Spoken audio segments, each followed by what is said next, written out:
हमको कितना light bill देना है, कितनी रकम भरना है, ये हम लोग को आता है लाइट बिल है ना। हमारे लाइट कितनी देनी, हमने हमारे बिजली का कितना इस्तेमाल किया, ये आता है ना। ये हर महीने आता है बराबर। यहाँ ऊपर जो ये होता है, एक तारीख होती है, पहले यहाँ रहता है देय दिनांक, है ना, मतलब ये लाइट बिल देना, लाइट बिल देने की तारीख। उसके बाद उसके नीचे है देयक रत्न। रत्न मतलब क्या है, पैसा। पहले बिल देने की तारीख, उसके बाद कितना पैसा देना है तुमको, वो रख टोटल पैसा, है ना। उसके बाद नीचे आती है देय दिनांक।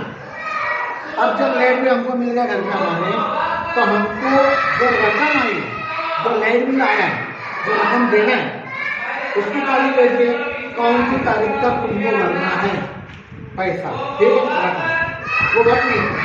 उसके बाद अगर हमने जो आई हुई रकम, जैसे हमारे पास 1600 रुपया है, 7/2/2024 तक हमको कितना भरना है, 1600 रुपया, है ना।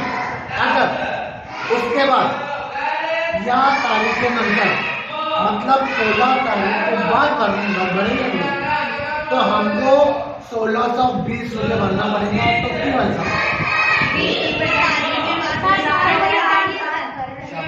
हम लोग ने तारीख मिस कर दी है। तारीख को, जो तारीख दी गई थी, वो तारीख को हमने भरेंगे, तो हमको 20 रुपया उसके ऊपर दंड लगा, बराबर। तो यहाँ पर 1620 रुपया हमको भरना है, बराबर। ये होगा लाइट बिल। जब भी हमारे घर पर लाइट बिल आता है, पहले तारीख देखना हमारा काम है, हमारे घर वालों का काम नहीं, हमारा काम है। हम पूछ सकते हैं अपनी अम्मा से, लाओ लाइट बिल काम बनाओ, तारीख देखने का, कब भरना है, कितना भरना है ना। अब हमको शक होता है यार इतना कैसे जाएगा लाइट बिल हमारा, तो हमको जो लाइट बिल आता है, हम लोग जितनी बिजली इस्तेमाल करते हैं, जितना इस्तेमाल करते हैं रोजाना, तो उसको एक यूनिट की तौर से देखा जाता है। यूनिट कहते हैं हमारे मीटर में, बराबर।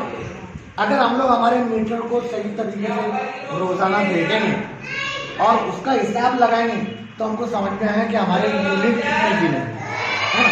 आज तुम्हारा घरदान क्या है, रात को 10 बजे मीटर पर जाना है, 10 जैसे ही बजे अपनी बयान निकालना है, और मीटर पर जो अदद होंगे, जो आंकड़े होंगे, है ना, जो डिजिटल होंगे, डिजिट होंगे, उसको लिखना है बयान, है ना।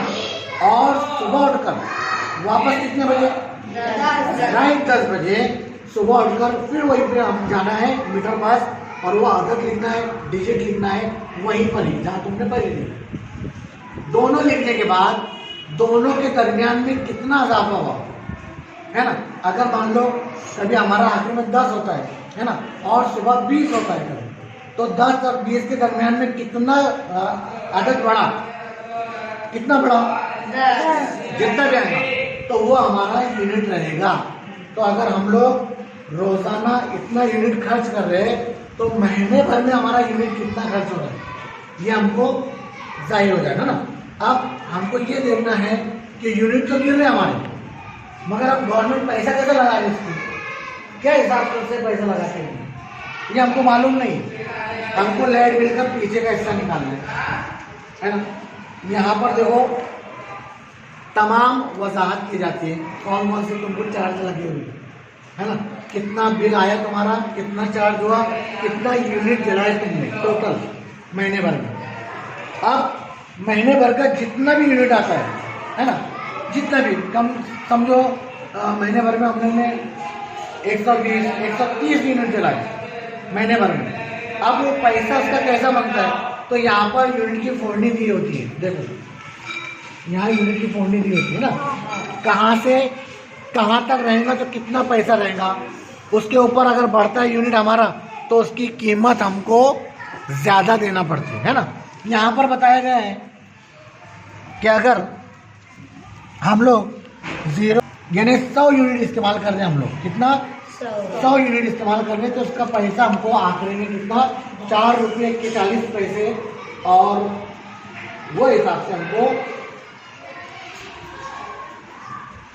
उतने यूनिट के पैसे हमको गवर्नमेंट को देना रहता है, बराबर। अभी यहाँ पर दिया है कि 100 यूनिट अगर तुम इस्तेमाल करते हैं तो 4 रुपये 41 पैसे के हिसाब से अगर 100 यूनिट रिजर्व लगाने हम लोग तो कितना पैसा आएगा, हमको उतना अमाउंट देना रहेगा। अगर 100 के ऊपर चले गए हम लोग 101 यूनिट से लेकर 300 यूनिट तक चले गए हम लोग तो हमको 1 यूनिट का 9 रुपया 64 पैसा देना रहता है। 1 यूनिट का 0 से लेकर 100 के अंदर हमको कितना देना रहेगा, 1 यूनिट का 4 रुपया 41 पैसा। लेकिन हम लोग 101 के ऊपर चले गए, वहाँ से 300 तक जा रहे हम लोग तो हमको कितना देना पड़ रहा है, 9 रुपया 64 पैसा। अब तुम लोग पहले देख लेंगे कि हम लोग कौन सी यूनिट में बैठे, उतनी यूनिट टोटल कर लेने का और आखिर में हम लोग जो यूनिट के पैसों में जो रकम में बैठ रहे उसको ज़र्ब करके आखिरी की अमाउंट हमको आ जाएंगी। हमको कितना भरना है तो हमको जो गवर्नमेंट ने यहाँ पर दी है हमारे यूनिट के हिसाब से उतना पैसा हमको मालूम पड़ जाएगा। ठीक है, तो कल का घटना तुमको समझ में आ गया। रात को 10 बजे आज नोंद करो और सुबह उठ के 10 बजे वापस वहीं पर ही तुम उसको नोंद करो, उसको देखो कितना इजाफा होता है, उतना तुम मल्टीप्लाई ज़र्ब करके अपने पैसों को डिवाइड कर सकते हो ना। ठीक है, समझ में आ गया।